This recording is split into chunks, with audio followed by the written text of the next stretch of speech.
Tomorrow is the 70th anniversary of D-Day. For the remaining survivors of the invasion, some now in their 90s, this has been a week for one final reunion. And for the veteran Mark Phillips, met in Normandy, one final mission.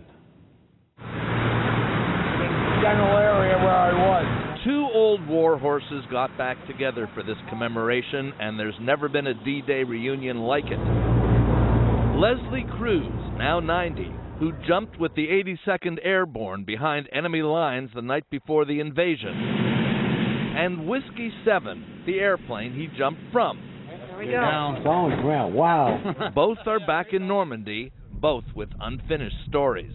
Do you still see it as a drop zone from 70 years ago? Well, sometimes, yes. Leslie Cruz has returned before to the D-Day drop zones around St. Mary-Église, where he landed 70 years ago, but it's taken him this long to finally confront a ghost from his past. Next thing you know, there's guys plop, plop, plop, this side, that side, all around me. The ghost of Richard Vargas, a fellow paratrooper who was killed by an artillery shell as they both took cover during a German barrage.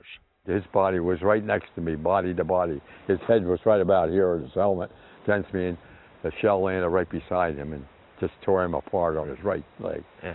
And I always figured that was for me. At the family's request, Richard Vargas was buried not in Normandy, but in another American war cemetery in eastern France, next to his brother, also a casualty. It took Leslie Cruz this long to find the grave. This day is a day of remembrance of something that happened 70 years ago on June 7th.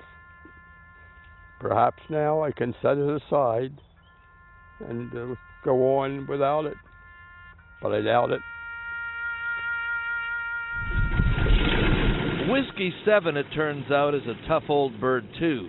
She's been refitted in her D-Day livery and flown back here from a New York State museum. And once again, she's dropping jumpers over Normandy. Well, that's the plane, huh? That same plane. It's hard to believe.